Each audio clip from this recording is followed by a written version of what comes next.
కేటీఆర్ గారికి కొన్ని విషయాలు గుర్తు చేయడానికి ఈరోజు ప్రెస్ మీట్ని ఏర్పాటు చేయడం జరిగింది. కేటీఆర్ గారు 10 ఏళ్ళు మీరు అధికారంలో ఉన్నప్పుడు 1,30,000 1,40,000 పదే పూటకు ఒకసారి ఒక్కొక్క మాట ఇన్ని ఉద్యోగాలు ఇచ్చినామని చెప్పి తెలంగాణ యువతకి చెప్తారు. తెలంగాణ రాష్ట్రంలో అధికారంలో రాకముందు, రాష్ట్రం ఏర్పడక ముందు ఇంటికి ఒక ఉద్యోగము, లక్షలాది ఉద్యోగాలు, ప్రతి సంవత్సరము కొలువుల పండుగ ఉంటుందని చెప్పిన మీరు 10 ఏళ్ళు మీరు అధికారంలో ఉన్నప్పుడు సోయి లేకుండా సోయి మర్చి సరే ఉద్యోగాలు ఇవ్వలేదంటే అనుకోవచ్చు, సరే కొన్ని సందర్భాల వల్ల ఇచ్చే ఆలోచన లేదు అని. కానీ ఉద్యోగాలు ఇస్తున్నామని చెప్పి ఉద్యోగాలను అమ్ముకున్నారు అంటే అది ఎంత పెద్ద పొరపాటు.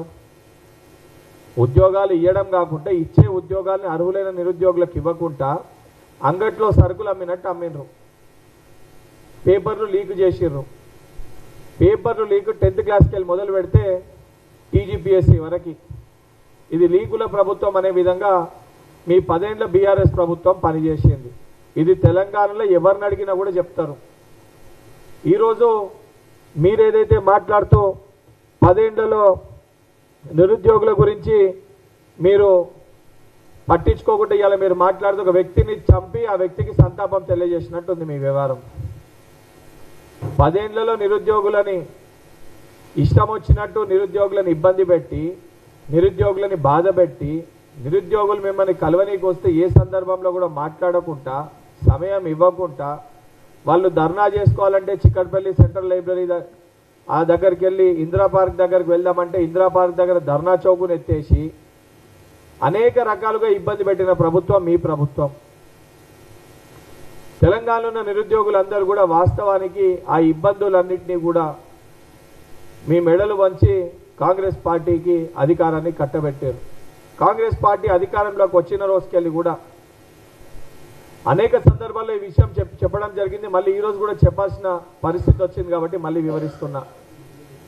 తెలంగాణ రాష్ట్రంలో నిరుద్యోగులకు ఉద్యోగాలు నింపాలని చెప్పని ఫ్రమ్ ద డే 1 చాలా స్పష్టంగా తెలంగాణ రాష్ట్ర పబ్లిక్ సర్వీస్ కమిషన్ 15,780 ఉద్యోగాలు, Telangana state police recruitment board 1,667 ఉద్యోగాలు, medical and health recruitment board 8,666 ఉద్యోగాలు, Telangana residential educational institutional recruitment board 8,400, DSC పాఠశాల విద్య 10,006, టీజీఎస్ జెన్కో అదేవిధంగా ఎస్పీడీసీఎల్ ఎన్పీడీసీఎల్ వాళ్ళ పరిధిలో 1,105, సింగరేణి ఇతర సంస్థల 1,355, మొత్తం 61,379 ప్లస్ 1,370 అంటే సుమారు 64,000. ఇవి మెడికల్ అండ్ హెల్త్లో నియామక ప్రక్రియల్లో ఉన్నవి 7,267, గ్రూప్ 3 పోస్టులు ఆఖరి దశకు వచ్చినాయి, అవి ఇప్పుడు కంప్లీట్ అయిన. మొత్తం కలిపితే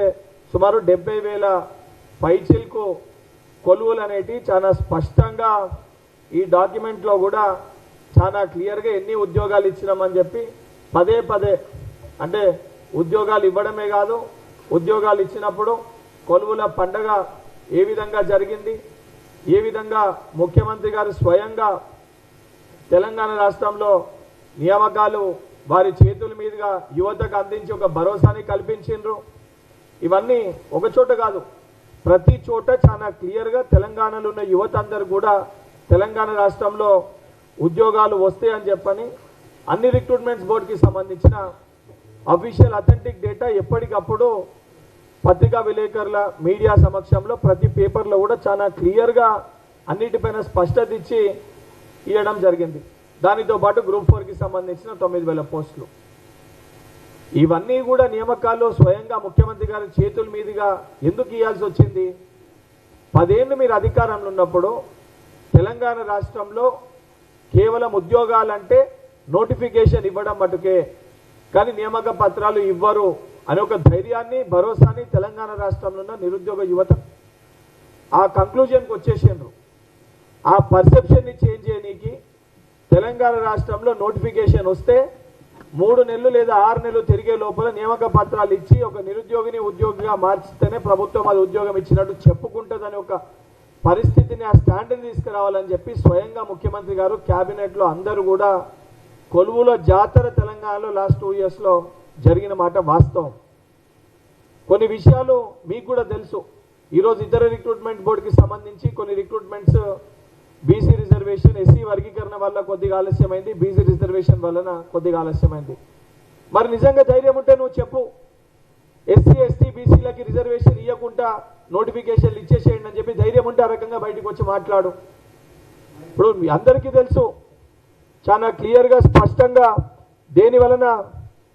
దేని కారణంగా ఉద్యోగాలు జాప్యమవుతున్నాయి, ఆలస్యమవుతున్నాయి మనందరికీ కూడా క్లారిటీగా క్లియర్గా తెలుసు. తెలిసినాక కూడా దాని విషయం పైన ప్రస్తావించకుండా కావాలని చెప్పి నిరుద్యోగ యువతని, తెలంగాణ రేపటి భావి భారత పౌరులని రెచ్చగొట్టి ఏ రకంగా లబ్ధి పొందుదామనే దురఉద్దేశంతో ఆలోచనతోటి ఏ రకమైన ప్రవర్తిస్తున్నావో ఆ విధానము సరైనది కాదు. నిజంగా నీకు చిత్తశుద్ధి ఉంటే, నిజంగా నీకు బాధ్యత ఉంటే 10 ఏళ్లలో నువ్వు మీ అయ్య కలిసి బావ బొమ్మర్దులు కలిసి తెలంగాణలో నిరుద్యోగులకు ఇవ్వాల్సిన ఉద్యోగ నియామక పత్రాలు అమ్ముకున్నారు, దానిపైన స్పష్టత ఇయ్యు. మరి ఎందుకు ఆ పరిస్థితికి తీసుకొచ్చినావు దానిపైన స్పష్టత ఇయ్యు. దానిపైన మాట్లాడకుండా సిగ్గుశరం లేకుండా తెలంగాణ ఏదో మీ గడి, మీ అయ్య ఏదో రాజు, మీ అయ్యకి నోటీస్ ఇవ్వద్దు, నీకు నోటీస్ ఇవ్వద్దు, మిమ్మల్ని విచారణ చేయొద్దు, మిమ్మల్ని విలువద్దు అని చెప్పి ఈరోజు మీ సొంత చెల్లె మిమ్మల్ని అంటుంది మీది రాచరక పాలన అని చెప్పని. ఓ దొర పరిపాలన మీ సొంత చెల్లె మీ కుటుంబ సభ్యురాలే మాట్లాడుతుంది. నీ ఇల్లుని నీకు చక్కబెట్టుకోనికి శాతనైతే లేదు, నీ ఇల్లును చక్కదిద్దుకోనికి శాతనైతే లేదు. సొంత కుటుంబ సభ్యురాలు బయటకు వచ్చి ఈరోజు మీరు దొంగ లుచ్చాలు అమ్ముడని చెప్పి మాట్లాడుతుంది. దానిపైన మీరు స్పష్టత ఇవ్వకుండా ఈ రకమైన మాటలు మాట్లాడటము, ఇటువంటి చేష్టలు చేయడం అనేది మంచిది కాదు. ఇప్పుడు కూడా చాలా స్పష్టంగా కేటీఆర్ గారికి బీఆర్ఎస్ పార్టీ నాయకులు కూడా నేను విజ్ఞప్తి చేస్తున్నా. తెలంగాణ రాష్ట్రంలో నిన్ననో ఇయ్యాలనో టీజీపీఎస్సీ కూడా ఎంతమంది నిరుద్యోగులు ఉన్నారో 1 టైం పాస్వర్డ్ తోటి మీరందరూ కూడా రిజిస్టర్ చేసుకోవాలని చెప్పి పిలుపునివ్వడం జరిగింది. 60 లక్షల 30 లక్షల మంది అందులో రిజిస్టర్ అయినట్టు కూడా, అంటే అధికారిక సమాచారం ఏదైతే మనం బయట ఉంటుంది 1 టైం రిజిస్ట్రేషన్కి త్వరలో కొలువులు టీజీపీఎస్సీ పరిధిలో వస్తాయని చెప్పని ఏదైతే 1 టైం పాస్వర్డ్ తోటి టీజీపీఎస్సీ కూడా మొన్న రిలీజ్ చేసినట్టుంది. వాళ్ళు కూడా వాళ్ళ అఫీషియల్గా ఏది రిజిస్ట్రేషన్ చేసుకోమని, అంటే ఒక స్పష్టతతోటి ఒక విజన్ తోటి తెలంగాణ రాష్ట్రంలో ఉన్న యువకులకు ఒక భరోసాని ధైర్యాన్ని కల్పించాలన్న ఒక ప్రయత్నం మేము చేస్తున్నాం. దాంతోపాటు పోలీస్ శాఖ ఇతర శాఖలలో కూడా రిక్రూట్మెంట్స్ అనేవి ఆల్రెడీ పోలీస్ కానీ రెవెన్యూ కానీ ట్రాన్స్పోర్ట్ కానీ ఇతర డిపార్ట్మెంట్స్ కూడా నోటిఫికేషన్స్ ఇస్తున్నాయి. ఆయా డిపార్ట్మెంట్స్ కూడా అవన్నిట్లో కూడా అన్ని కూడా అండర్ ప్రాసెస్ ఉన్నాయి.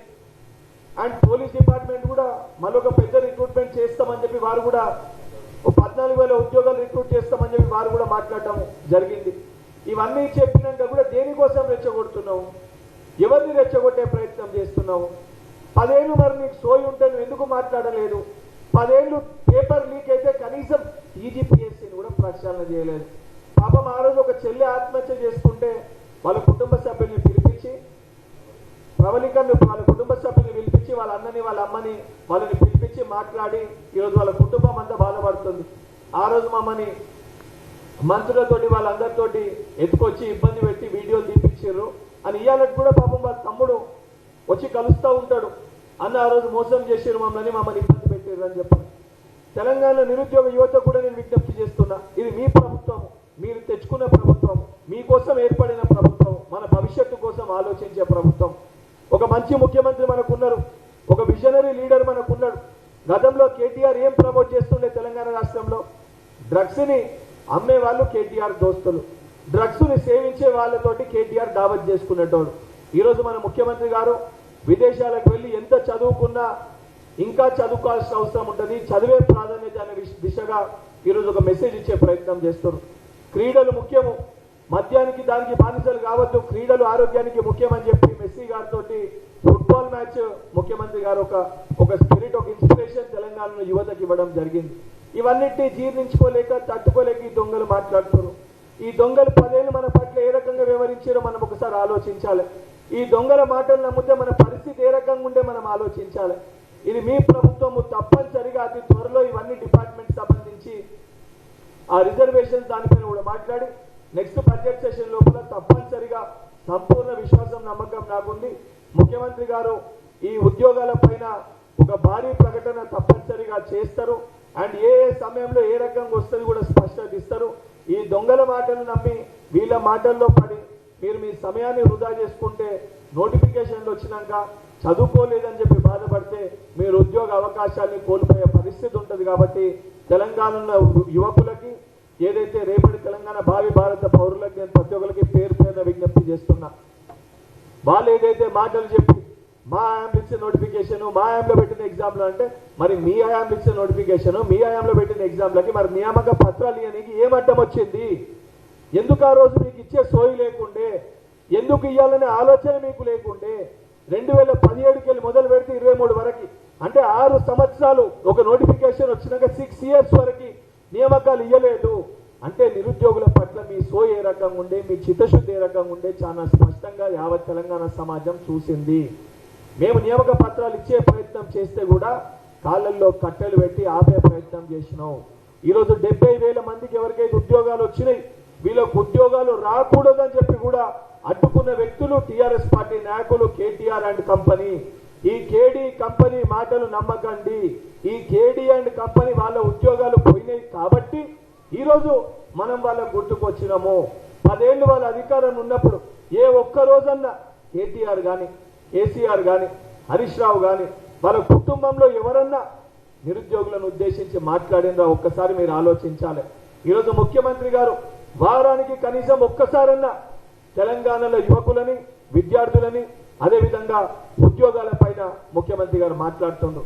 అంటే రేపటి తెలంగాణ నిజంగా మంచి కావాలి, బాగుపడాలి, రైజింగ్ తెలంగాణ విజన్ 2047 కళ నిజం అవ్వాలంటే తెలంగాణలో ఉన్న ప్రతి యువకునికి ఉద్యోగం వస్తేనే అది సాధ్యమని ఈ ప్రజాప్రభుత్వం నమ్ముతుంది.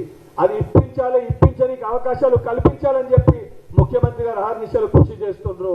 ఆ ముఖ్యమంత్రి గారు కృషి చేస్తుంటే అది జీర్ణించుకోలేక తట్టుకోలేక విషయం చిమ్మే ప్రయత్నము కల్వకుంట్ల తారక రామారావు గారు చేస్తున్నారు. దయచేసి ఇటువంటి దొంగల మాటలు నమ్మొద్దని చెప్పి తెలంగాణ రాష్ట్రంలో ఉన్న విద్యార్థులకి యువకులకి తప్పనిసరిగా నియామకాలు ఏదైతే జాబ్ ప్రాసెస్ స్టార్ట్ అవుతుందని చెప్పి భరోసాని కల్పిస్తూ ఈ దొంగలకి నిజంగా సిగ్గుంటే వాళ్ళు పేపర్ లీక్ దానిపైన ముందు తెలంగాణ యువకులందరూ కూడా ముక్కు నేలకి రాసి బహిరంగ క్షమాపణ చెప్పి దాని తర్వాత యువకుల గురించి మాట్లాడాలని చెప్పి కేటీఆర్ అండ్ కేడీ కంపెనీకి ఏదైతే డిమాండ్ చేస్తున్నా.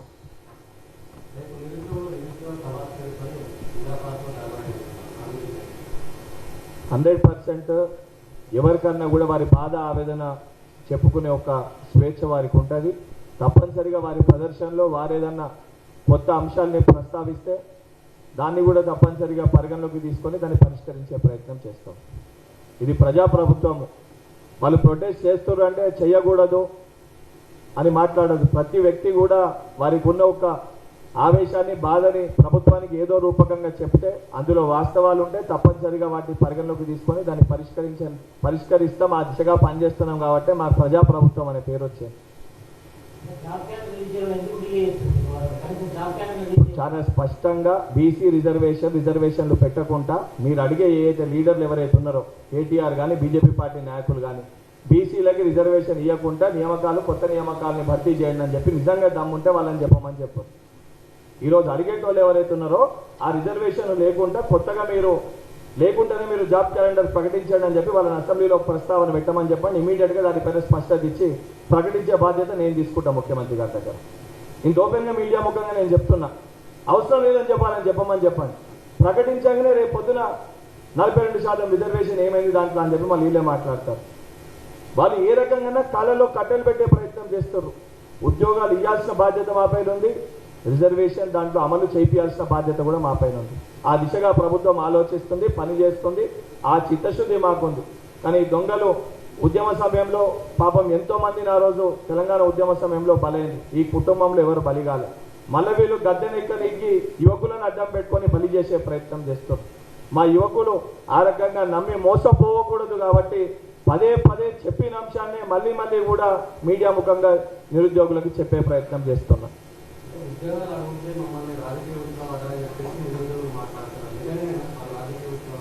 ఏ రోజు కూడా యువకులు రాజకీయ ఉచ్చులో పడ్డరు అని చెప్పి ఏ రోజు కూడా ఎవరు ఉద్దేశించి మాట్లాడారు. కొంతమంది వ్యక్తులు మీరేదైతే ర్యాలీలు అవి అని చెప్పి మాట్లాడుతుండో పొలిటికల్ ఇంట్రెస్ట్ తోటి కంటెస్ట్ చేసి ఎలక్షన్స్లో నిలబడి ఇతర పార్టీలతోటి సన్నిహితంగా ఉన్నప్పుడు 100% వాళ్ళకు ఒక బల్మూరి వెంకటన్ అంటే ఎన్ఎస్ఏ రాష్ట్ర అధ్యక్షులు, ఈరోజు శాసన మండలి సభ్యుని. బల్మూరి వెంకటన్ అంటే కాంగ్రెస్ పార్టీ నాయకుడనే మాట్లాడతారు కదా, మీరు ఎక్కడైనా అడ్రస్ చేసినా. అట్ ద సేమ్ టైం ఎవరైనా ఎవరి దగ్గరికి వెళ్ళి రిప్రజెంట్ చేసి వాళ్ళతో ఉన్నప్పుడు కొంతమంది విద్యార్థులు తెలంగాణ రాష్ట్రంలో ఆ రోజు మొత్తం యువకులు కూడా కాంగ్రెస్ పార్టీ వైపు ఉన్నప్పుడు కొంతమంది పిల్లల మటుకు ఆ రోజు కూడా కేటీఆర్ దగ్గర వెళ్ళి టీ హబ్లో మీటింగ్ చేశారు. ఆ రోజు కూడా వాళ్ళు కాంగ్రెస్ పార్టీకి సహకరించలే.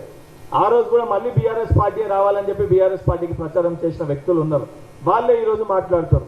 మరి ఆ రోజు కూడా కాంగ్రెస్ పార్టీ రావద్దు, మళ్ళీ బీఆర్ఎస్ తిరిగి రావాలని చెప్పి టీ హబ్లో మీటింగ్లు చేసిన వాళ్ళు ఇవాళ బయటికి వచ్చి నిరుద్యోగుల సమస్యలపైన మాట్లాడితే వాళ్ళని రాజకీయంగా మాట్లాడుతున్నారన్నా ఏం మాట్లాడి అంటే ఏమనాల్సి వస్తుందో ఒకసారి మీరే పునరాలోచించుకోవాలి.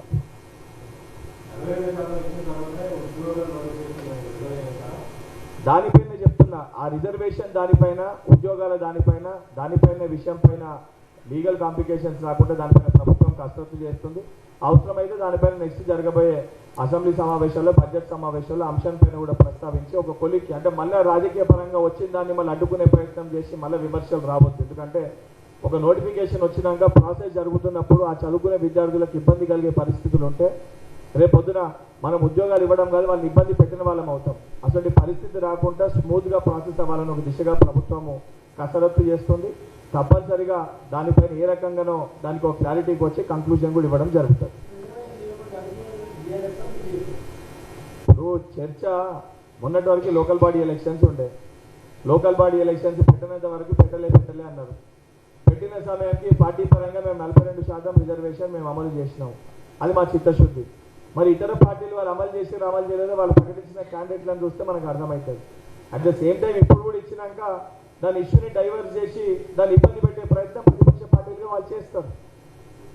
ఇద్దరు కలిసి బీజేపీ టీఆర్ఎస్ రెండు వేరే అని మీరు అనుకుంటారు. బీజేపీ టీఆర్ఎస్ రెండు వేరే కాదు, గుర్తులే వేరు, ఇద్దరు కలయిక ఒకటే, ఇద్దరు కలిసే ఉన్నారని చెప్పి నేను భావిస్తున్నాను.